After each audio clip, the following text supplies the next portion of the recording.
Here's a little tour after the snow of the palms. There's a Birmingham. You see a wrapped windmill. That's the way we left it through the cold. There's a needle, several other needle palms back there in the back. Here's the pindo, which is the blue pindo, which is wrapped.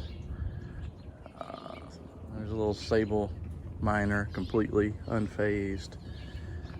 Went ahead and wrapped this trachea this year because it's hasn't been planted long and it's kind of just getting established. It didn't look like it's doing too great.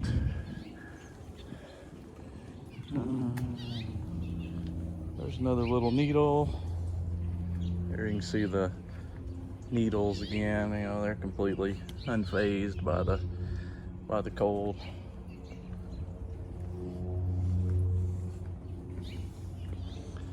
Went ahead and wrapped these trachea because that's the waggy. I want to make sure that it stays protected because it's kind of a special palm, and this windmill has just never flourished too great, so I thought we'd go ahead and wrap it, and it's an easy one to wrap. Here's a pretty big Birmingham. You can see, I don't know if you can see in the picture, but this thing it's over my head here tall, so it's about six feet tall.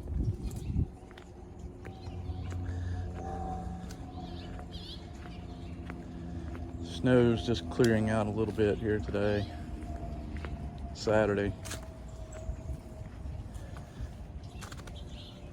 Here, this trachea was completely covered in snow and pushed all the way down to the ground, and it's stood back up now. You see,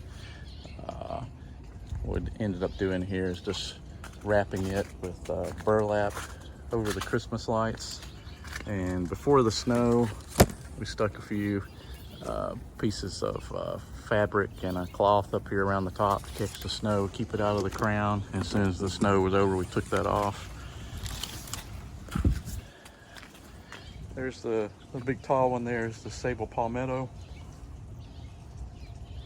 There's another sable miner. There's a really small buried Louisiana.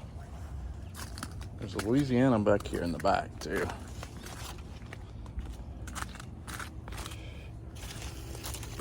Can't really see it, but that's a Louisiana right there.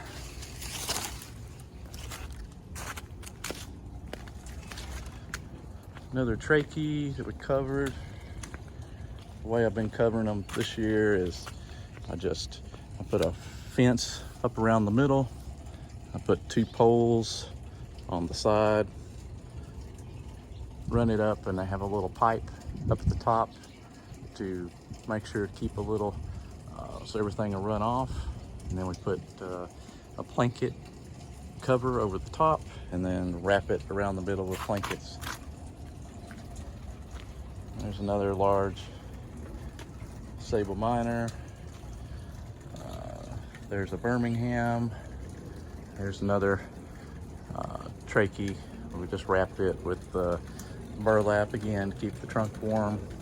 Same thing around the crown, wrapped everything warm. Those palms, they stayed, it was 18 degrees, they stayed 30 to 40 degrees. There's the mule palm. Of course, it's huge and it's still wrapped. We'll see how it looks in the spring. Here's another sable miner. I don't see any damage at all. Here's a Birmingham. So I think the low here was around 11 or 12 degrees. I don't really have anything out here to show the lows, but there is a tour of winter in Tennessee. Thanks.